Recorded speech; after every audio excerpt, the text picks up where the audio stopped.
usa uma camisa escura, uma calça bege, sapatos Bom marrons. dia, gente. Bom, primeiramente... Opa, perdão. Ele se Desculpa. posiciona ao centro, sai da Bom, frente da primeiramente, é um intérprete de prazer Libras. estar aqui, poder falar nesse evento, agradecer toda a equipe da Rentalk, o Ronaldo, parabenizar por tudo que eles conquistaram nesse ano e tudo que eles vêm fazendo em todos esses anos. Bom, o meu objetivo aqui é falar um pouco sobre a história da acessibilidade na web, né? Contar um pouquinho sobre como a acessibilidade foi evoluindo, mostrar as principais documentações e, principalmente, para onde está caminhando a acessibilidade digital e o que a gente pode fazer para tornar isso cada vez mais inclusivo. Ixi, eu também não estou conseguindo ver aqui no painel. Não sei se tem como ligar aqui o monitor. Bom, meu nome é Reinaldo Ferraz. Bom, já dei uma boa introdução do que eu faço, mas eu costumo deixar sempre esse @ReinaldoFerraz, que é o meu Twitter, onde vocês me acham mais fácil na internet. Twitter, Instagram, SlideShare, LinkedIn. Eu já até disponibilizei esses slides no meu Twitter, porque ele tem vários links, né? Então, para evitar que vocês precisem ficar tirando foto para poder guardar esse conteúdo. Bom, eu trabalho com desenvolvimento web já desde o século passado, né? Então, comecei em 1998 a trabalhar de forma profissional com web e me apaixonei por acessibilidade, né? Me identifico muito com a fala do Ronaldo, porque eu também não tenho nenhuma deficiência, não tenho pessoas com deficiência na família, mas eu me identifiquei muito com a questão da acessibilidade digital e hoje, junto com uma grande parte das pessoas que estão aqui, sou um militante dessa causa de acessibilidade. Bom, eu trabalho no W3C Brasil, que é o consórcio que desenvolve os principais padrões para a web, e no CEWeb BR, que é um centro de estudos sobre tecnologias web. Então, de um lado, a gente trabalha com a padronização, que cria os principais padrões para a acessibilidade digital e para o desenvolvimento da web, e, do outro lado, a gente trabalha com estudos e experimentações sobre tecnologias web. E tudo isso são iniciativas do Comitê Gestor da Internet do NIC-BR, né? Eu acho bacana pontuar isso, porque o Comitê Gestor da Internet ele não atua só na parte de infraestrutura de internet, ele atua na camada de aplicações, e a web ela é talvez uma das principais aplicações de interface com o usuário. Então, se a gente pensar que sem a web a gente não tinha redes sociais, e-commerce, internet banking e outros serviços por aí, então a gente vê a importância que ela tem, e eu acho muito legal reforçar essas iniciativas do Comitê Gestor da Internet sobre isso. Bom, eu vim contar um pouco sobre a história da web, né? Então, primeiro, tem que constar como tudo começou. Começou com o Tim Berners-Lee. Aqui tem uma foto do Tim Berners-Lee e um desenho da sua... Ele está sentado ao lado de um monitor. Como ele planejou a web. Então, a web surgiu como uma forma de você conectar documentos. Então, através de um hiperlink, você conseguia fazer a conexão entre dois documentos. Pode parecer uma coisa banal, mas se a gente pensar que isso aconteceu em 1989, é muito tempo para a gente poder pensar em como essa tecnologia iria evoluir para chegar até hoje. Aqui eu tenho uma imagem que representa a primeira foto publicada na web. Então, é a foto de 4 moças, com roupas de festa, né, com o título Les Horribles Cernettes, que era um grupo de cantoras do CERN, que o Tim Berners-Lee pediu uma foto para elas emprestada para poder publicar no site, na sua aplicação. Então, essa é considerada a primeira foto publicada na internet. A partir dessa foto, a coisa começou a evoluir. Foi criada uma lista de discussão, um grupo, né, de pessoas começou a discutir a evolução desses padrões, e aqui eu tenho a imagem de 2 e-mails que circularam por esse grupo.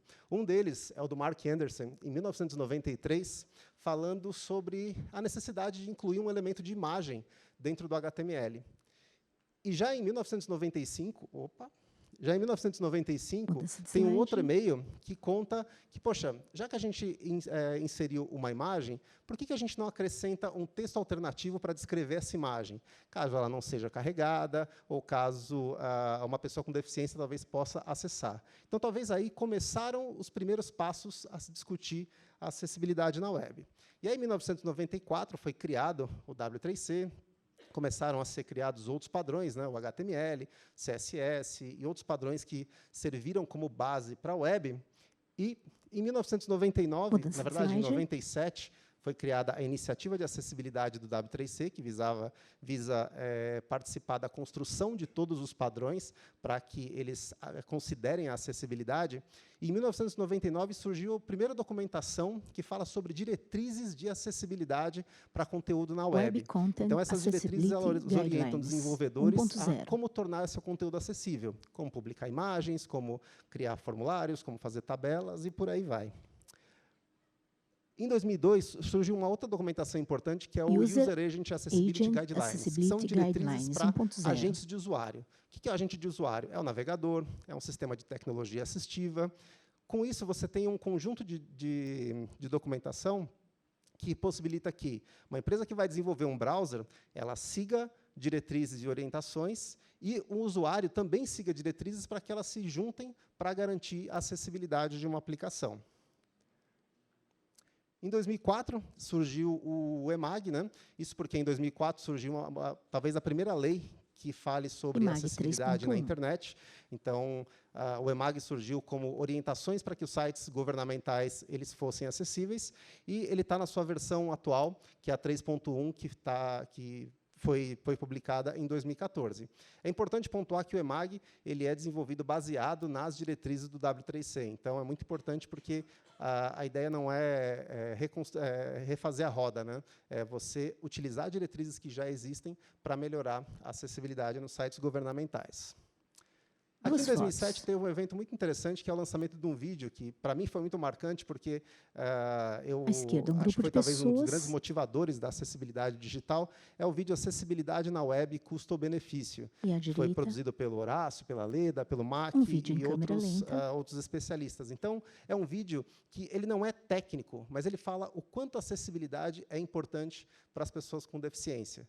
Então, ele teve um papel muito importante porque ele começou também a trazer esse tema da acessibilidade digital para o contexto brasileiro. Então, não é só uma coisa para fazer pensando em sites fora do Brasil. O Brasil também precisa considerar a acessibilidade digital. Tem muita gente que precisa desse tipo de recurso na web.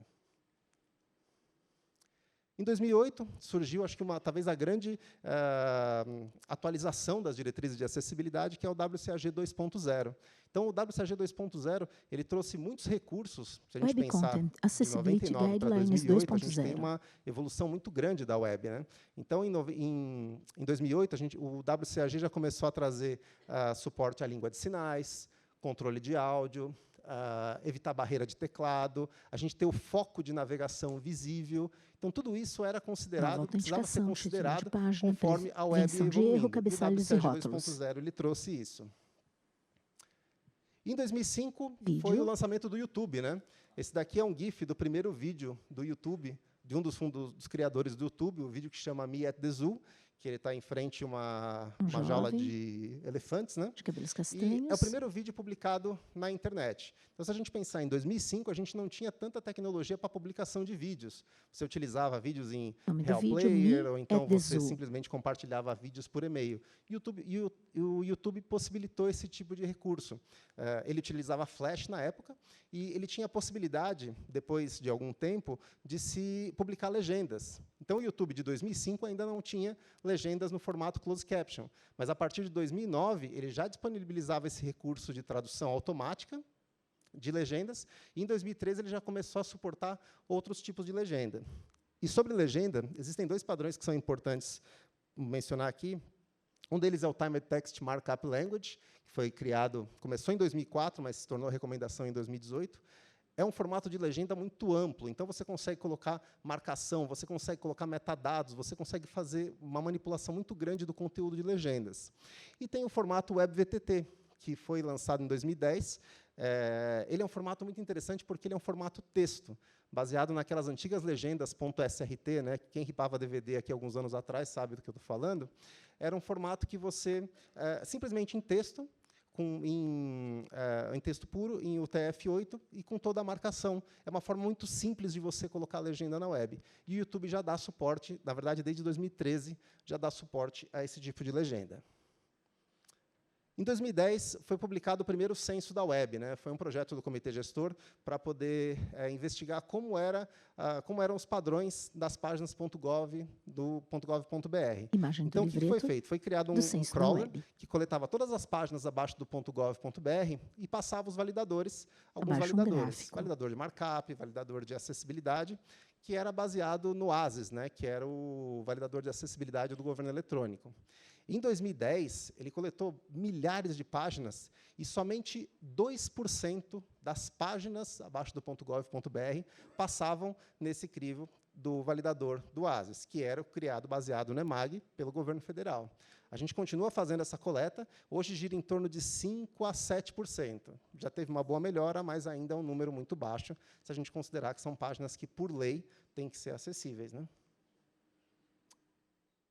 E eu queria mostrar um pouco a evolução da web no formato tecnológico, né? Entre 99 e 2019, desculpa, em 89 e 99, como foi essa evolução? Bom, a web ela começou como um repositório de páginas HTML que eram conectadas por hiperlinks e eram buscadas por navegadores e motores de busca. Gráfico. A forma como os usuários também acessavam essas informações mudou. Esquerda, antigamente você tinha só mouse browser, e teclado, e a web basicamente era uma web de documentos, né? Baseada em HTML, CSS e JavaScript. Se a gente for pensar numa evolução de 10 anos, tudo isso mudou muito, porque as páginas já não são mais estáticas. Elas são criadas, são compostas por dados, elas são dados que se combinam para gerar uma página, e eles são buscados por vários outros tipos de recursos. Podem ser por uma aplicação de terceiro, pode ser também por um navegador ou por um browser, mas a forma como acessar essas informações também mudou. Então, o que a gente tinha antigamente de mouse e teclado, mesmo agora a gente tem com outras informações. GPS, acelerômetro, câmera. E a web ela também ampliou a quantidade de recursos dentro dela. Então, não é só mais uma web de HTML, CSS e JavaScript. A gente tem áudio, a gente tem vídeo, a gente pode colocar fontes para poder mudar o formato da nossa aplicação na web. Então, ela mudou e evoluiu bastante, né, nesses últimos 20 anos, né, que eu estava contando essa história. Em 2014, saíram 2 documentos importantes, porque, como vocês viram, a web evoluiu. A web deixou de ser uma web estática, então você tinha páginas que atualizavam partes do seu código automaticamente, então ela precisava de uma ampliação nos seus padrões. Então, foi criado o Accessible Rich Internet Applications, que são simplesmente atributos para você colocar no seu código para que conteúdo dinâmico seja acessível por tecnologia assistiva. Em 2014, também teve um marco, principalmente aqui no Brasil, que foi a tradução oficial do WCAG 2.0. Então, ele se tornou a primeira documentação em português do Brasil autorizada pelo W3C Internacional. E é muita felicidade nossa dizer que é uma documentação de acessibilidade. Então, é muito importante a gente ter uma documentação que pode ser usada para políticas públicas, porque é uma documentação autorizada pelo W3C Internacional. Em 2015, foi sancionada a Lei de Inclusão. Eu acredito que até vão ter alguns debates falando mais sobre ela, mas a Lei de Inclusão ela ampliou esse aspecto de considerar acessibilidade em websites e que, dessa vez, eles falam que devem ser acessíveis seguindo diretrizes internacionais de acessibilidade. Então, é muito legal a gente saber que, mesmo até a própria legislação ela está evoluindo no sentido de atingir cada vez mais essa questão da acessibilidade de forma plena, e não simplesmente acessibilidade como algo vago e que precisa ser cumprido, né? Em 2018, foi a última atualização das diretrizes de acessibilidade na web, o WCAG 2.1. É interessante pontuar que ele trouxe recursos de acessibilidade para dispositivos móveis, para toque, né, para orientação no seu dispositivo. Mas, apesar de tudo isso que eu falei, a gente ainda encontra situações como algumas notícias que eu vou mostrar aqui. Então, essa aqui é uma notícia de 2018, falando que a Apple foi processada por reclamações que seu website não era acessível para pessoas com deficiência visual. E a última que vocês devem ter acompanhado nessa semana e na anterior, que é o caso da Domino's Pizza, né? Que alguém reclamou sobre o seu aplicativo, alguém reclamou da acessibilidade do aplicativo, e eles estão tentando, com a Corte Suprema dos Estados Unidos, dizer que sites não precisam ser acessíveis. Então, é um absurdo a gente pensar que, em 2019, a gente tem situações como essa, mostrando esse monte de informação e um monte de recursos, que eu acabei de mostrar aqui, para tornar as aplicações acessíveis. Então, Agora, eu queria entrar num ponto mais amplo, que é por que a gente não faz sites acessíveis hoje. Eu tenho algumas hipóteses para a gente poder colocar aqui. A primeira é falta de conhecimento em padrões.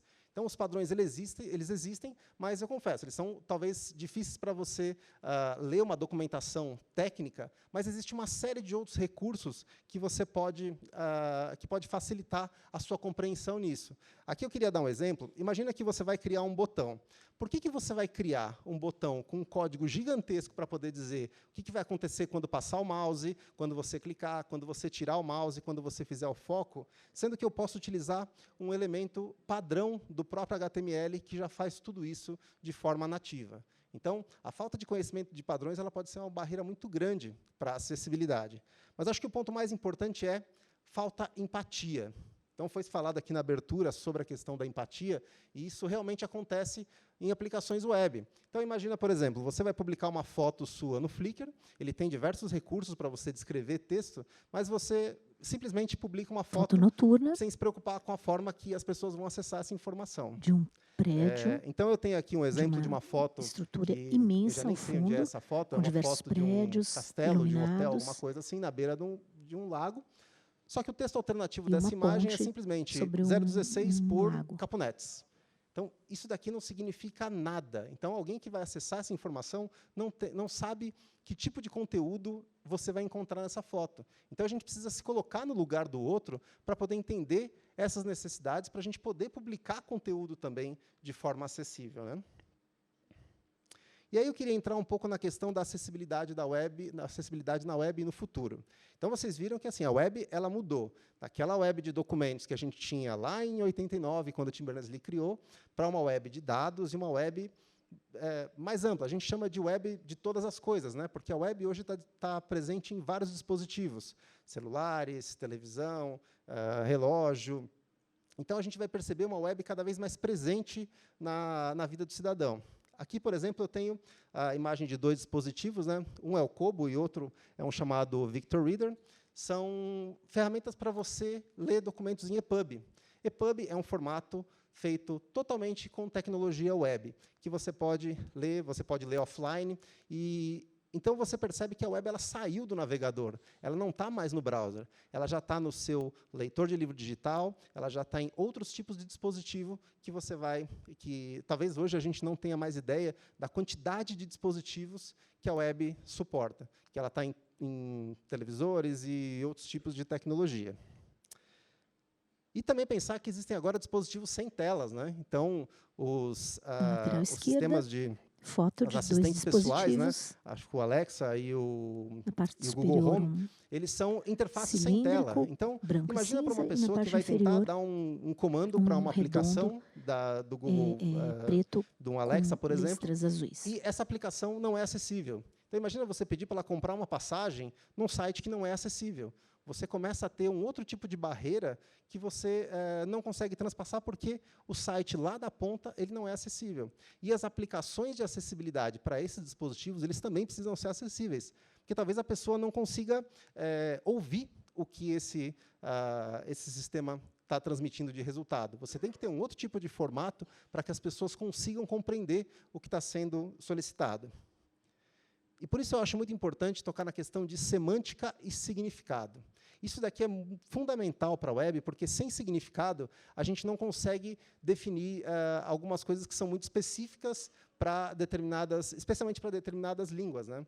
Então, a semântica, por exemplo, ela facilita quando eu fizer uma busca, por exemplo, pela palavra manga, eu saber que é uma manga fruta ou é uma manga de camisa. E mesmo em Libras, né, existe essa diferença, né, da manga de camisa para manga fruta. Então, e não é uma questão, não é um problema do tradutor. Isso é um problema ainda de conteúdo que está na web que não está marcado de forma adequada.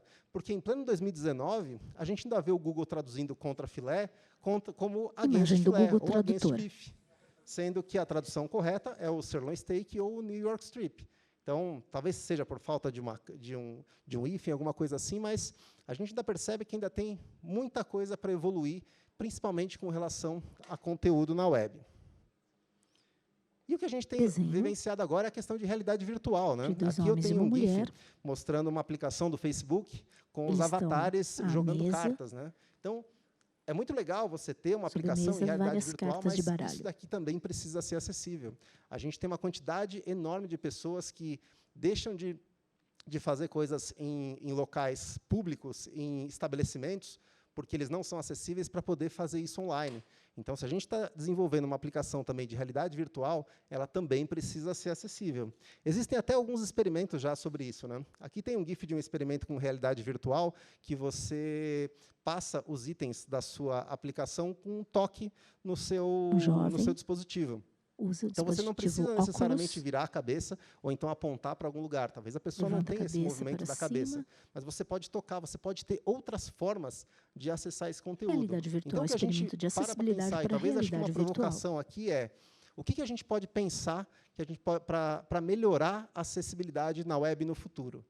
Qual que é o futuro desse tipo de aplicação? A gente não vai mais navegar por browser, não vai mais navegar por computador, talvez nem celular. Não sei se a gente vai ter celular daqui a 10 anos para acessar esse tipo de tecnologia. Mas isso tem que ser acessível para a gente não criar cada vez mais barreiras para as pessoas com deficiência. E aí eu encerro deixando aqui uma frase do Tim Berners-Lee, que ele falou no dia do lançamento da iniciativa de acessibilidade na web, que ele fala que o poder da web está na sua universalidade. Acesso para todos, independente de deficiência, é um aspecto essencial. As diferenças elas existem para serem respeitadas. É por isso que a gente tem que considerar esse tipo de questões de acessibilidade dentro das aplicações web, porque é muito rico a gente ter a presença de muitas pessoas e tentar trazer todas as pessoas para dentro desse universo da web, tornar ela cada vez mais um ambiente inclusivo e acessível. Obrigado, gente.